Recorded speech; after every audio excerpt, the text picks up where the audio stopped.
មានរឿងដំណើរថាលោកតានឹងចៅស្រីកំពុងបេះថ្នាំនៅលើភ្នំនាងក៏បានងើបមើលទៅលើក៏ឃើញសត្វឥន្ទ្រីមួយក្បាលកំពុងតែក្រឡឹងនៅជិតៗនោះរំពេចនោះស្រាប់តែវាដាក់ក្បាលចុះទៅឆាប់កូនក្តានតូចមួយដែលទើបនឹងកើតមិនបានប៉ុន្មានផងក៏ត្រូវស្លាប់ឪពុកក្តានក៏បានរត់ទៅបុកនឹងសត្វឥន្ទ្រីយ៉ាងក្លាហានក៏ធ្វើឲ្យកូនក្តានធ្លាក់ចុះមកម៉ែក្តានក៏រត់ទៅពាំងនឹងការពីកូនតែទោះជាយ៉ាងណាក៏នៅតែតាមមិនឈប់ក៏ធ្វើឲ្យកូនក្តានភ័យខ្លាចហើយក៏បានរត់វង្វេងពុកម្ដាយទៅ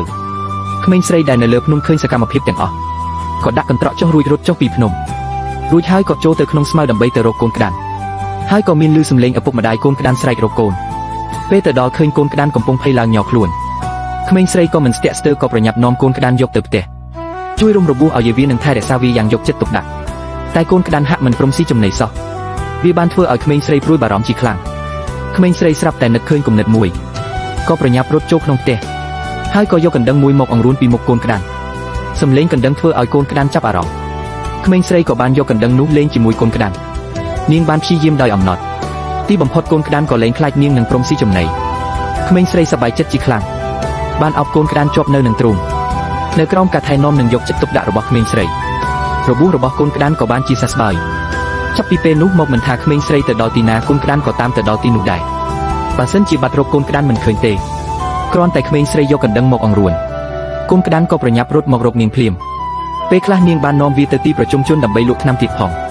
ហើយនេះជាលើកដំបូងហើយដែលគេមិនធ្លាប់ឃើញមនុស្សច្រើនបែបនេះគេមានអារម្មណ៍ប្លែកក៏ចេះតែរត់ទៅរត់មកមួយប្រព្រឹត្តភ្នែកក៏បាត់ស្រមោលឆឹងធ្វើឲ្យក្មេងស្រីភ័យក៏ប្រញាប់ដើររកចំណែកនៅម្ខាងនោះសត្វពេលនឹងស្វាកំពុងសម្ដែងសៀកក៏បានធ្វើឲ្យកូនក្តានចាប់អារម្មណ៍កូនក្តានមើលឡើងស្រឡាងកាំងរំពេចនោះកូនស្វានោះក៏បានលោតមករកវាកូនស្វាហាក់ច្រឡំថាវាគឺជាសត្វពេលក៏លោតជិះលើខ្នងសំណាងល្អដែលក្មេងស្រីមកទាន់ក៏បានដេញកូនស្វានោះឲ្យចេញឆ្ងាយរួចហើយកូនក្តានក៏បានរត់មករកនាងក្រោយមកក្មេងស្រីនិងក្តានក៏បានមកកន្លែងជីតារបស់នាងដែលកំពុងទិញសាច់នៅពេលនោះដែលអ្នកលក់សាច់ក៏បានយកឆ្អឹងមករលេងជាមួយកូនក្តានក៏បានមើលចុះមើលឡើងហើយក៏ចេញទៅពេលវេលានៅរីករាយជាមួយគ្នាពិតជាលឿនមែនកូនក្តានក៏ចាប់ផ្ដើមដុសស្នែងបណ្ដាដែរហើយគេក៏ចេះជួយក្មេងស្រីតាមអ្វីដែលអាចធ្វើទៅបា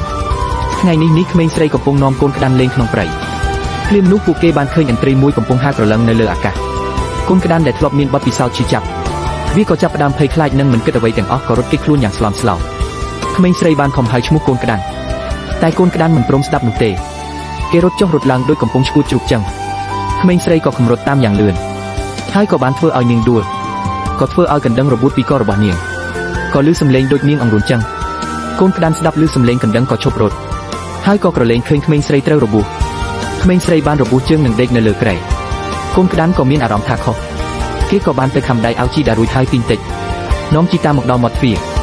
រួចហើយក៏យកជើងចំអុលកន្ត្រកដែលនៅលើដីវាបានឲ្យតាចាស់យកកន្ត្រកពាក់លើស្នែងរបស់វាកាពិតវាចង់យកថ្នាំទៅលក់ទៅទីប្រជុំជនជំនួសក្មេងស្រី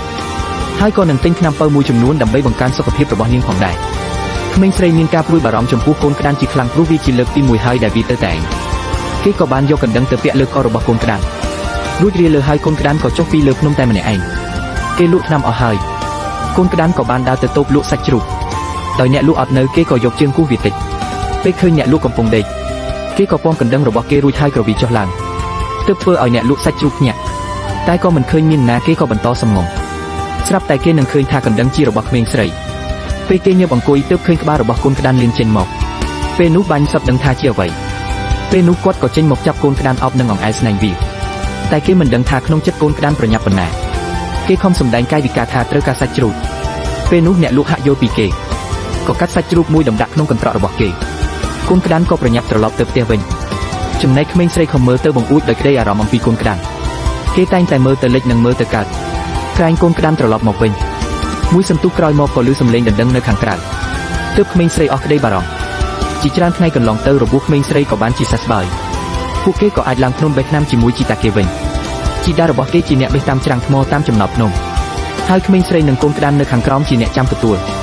ហើយកូនក្តានគេគឺពូកែទទួលខ្លាំងណាស់គេទទួលមិនដែលខុសឡើយរំពេចនោះកូនក្តានក៏មើលឃើញផ្សិតលៀងជើដែលចុះតាមច្រាំងថ្មវាក៏បានលោតទៅដោយមិនស្ទាក់ស្ទើរក្មេងស្រីឃើញហើយអារម្មណ៍ជាខ្លាំងនាងក៏បានយកកណ្ដឹងមកអង្រួនដើម្បីឲ្យវាចុះមកវិញប៉ុន្តែកូនក្តាននៅតែមិនព្រមចុះនិងនៅតែចង់បោះលៀងជើនោះគេក៏បានលោតទៅបេះលៀងជើនោះរួចហើយយកមកឲ្យក្មេងស្រីស្រាប់តែពេលនោះឪពុកម្ដាយរបស់កូនក្តានក៏បានឃើញកូនកាពិតប៉ុន្មានខែមកនេះពួកវាមិនបានបោះបង់ក្នុងការរកកូនរបស់គេទេ នៅពេលដែលឃើញកូនហើយមេរបស់វាក៏បានស្រែកឡើងមកហើយកូនក្តាន់ក៏បានញាតទៅតាមសំឡេងនោះទីបំផុតក៏អាចជួបឪពុកម្ដាយដែលបានបែកគ្នាជាច្រើនខែកូនក្តាន់ក៏បានលោតផងរត់ផងទៅជិតម្ដាយរបស់គេពេលទៅដល់ពួកគេសប្បាយរីករាយនឹងលទ្ធគ្នាដែលពួកយើងមិនអាចយល់បាន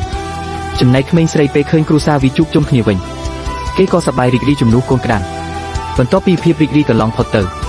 កូនក្តាន់ក៏បានត្រឡប់ទៅតាមឪពុកម្ដាយវាមុនចេញទៅកូនក្តាន់ក៏បានក្រឡេកមើលក្មេងស្រីហើយក្មេងស្រីស្រាប់តែមានអារម្មណ៍ថាខ្លួនឯងត្រូវបាត់បង់កូនក្តាន់